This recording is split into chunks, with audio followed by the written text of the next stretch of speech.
Goeiemôre. Dit is Woensdag 14 Mei. My naam is Estie Geldenhuys en ek is besig om in 'n reeks te gesels oor die wonder van dankbaarheid. En dit vloei alles uit die Pase. Die feit dat ons Messias bereid was om mens te word.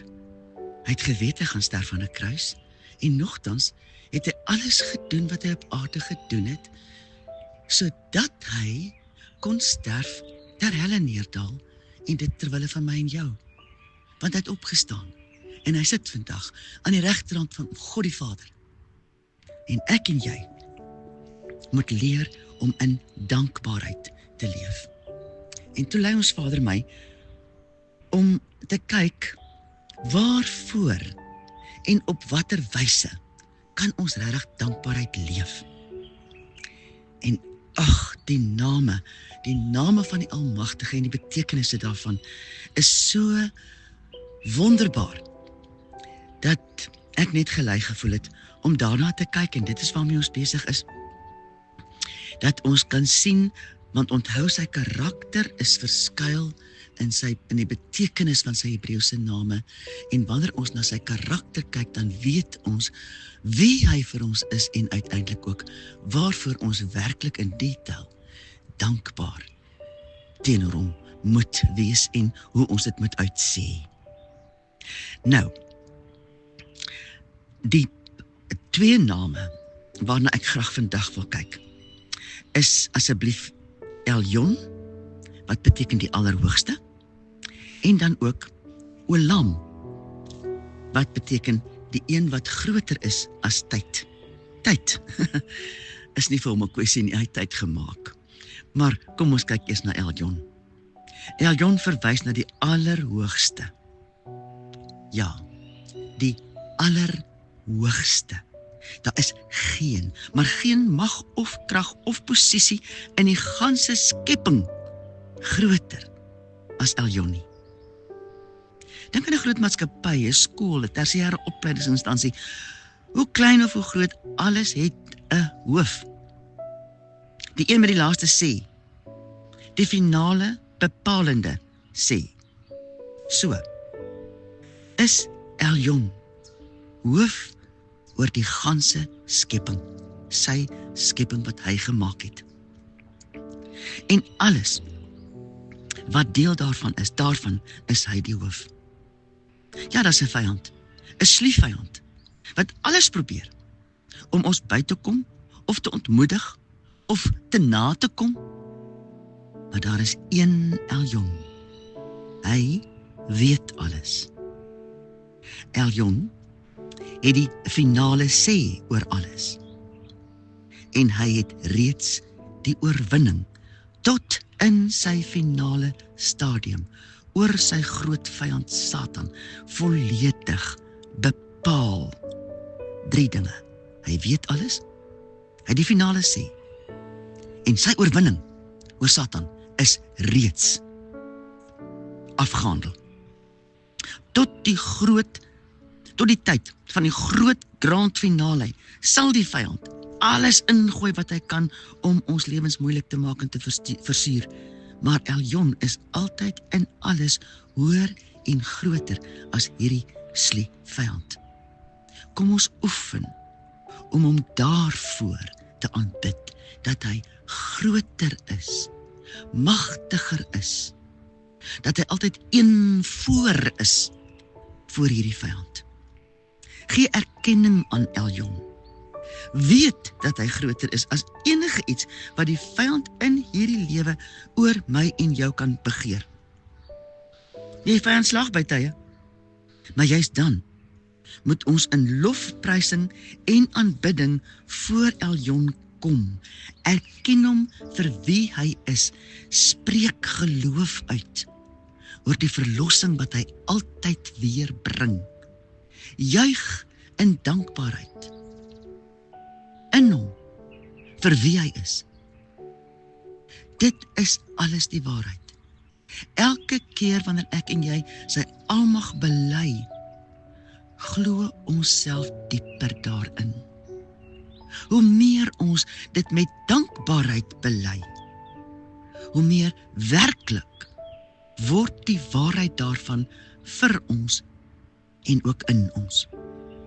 Loof Eljon in hierdie dag, dat hy as allerhoogste heers oor alles wat op die oomblik in jou lewe gebeur.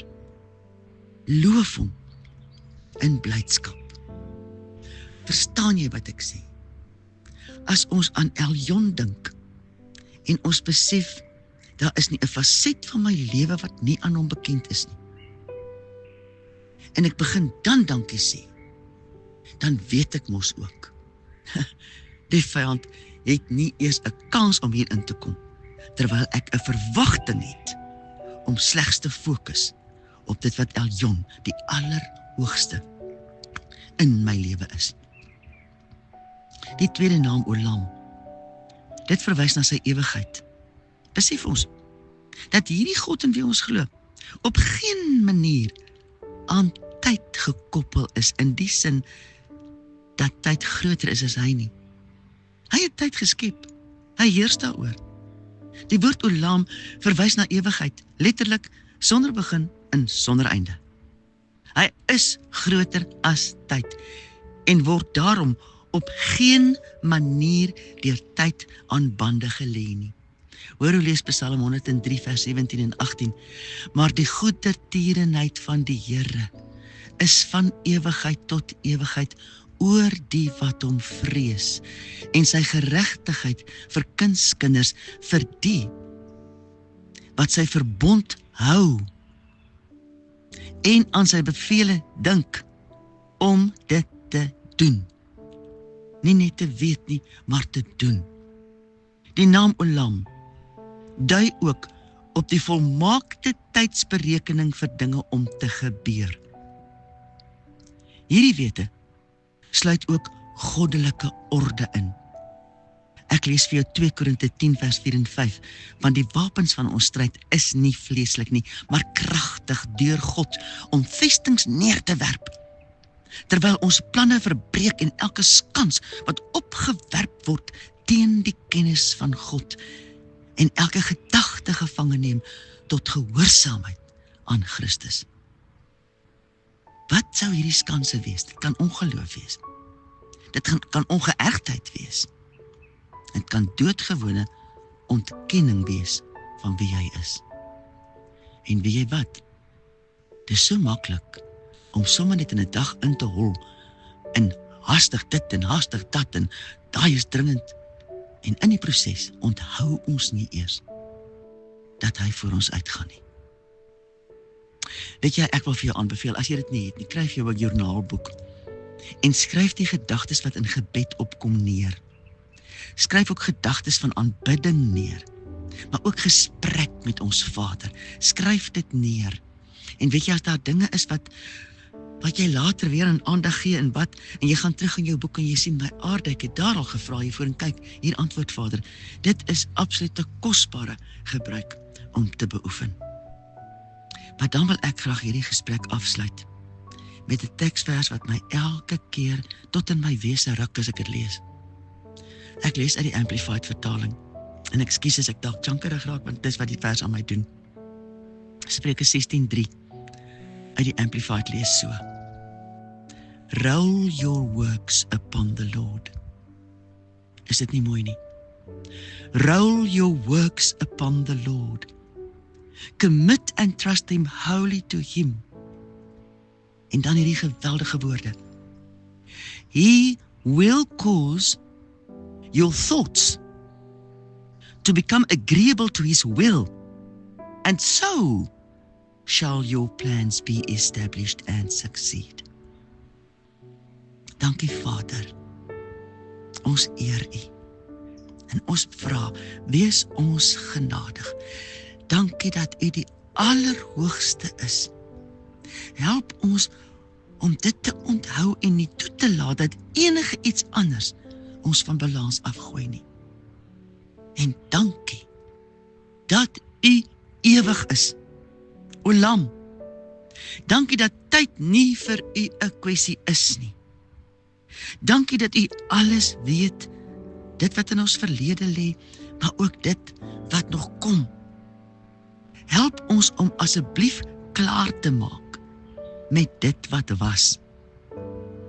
En wees ons genadig, leer ons om waaragtig op U te vertrou en te verwag, dat ons sal leer om U te verwag in alles wat in hierdie dag na ons toe kom. Vader God, wees ons genadig. Help ons om selfs die kleinste detail van ons wese aan U vas te maak. En om dan dankbaarheid te leef teenoor elke element waarin ons beleef dat U by ons betrokke is. Ons eer U, Vader, en ons wil U graag in dankbaarheid aanbid. Halleluja, amen.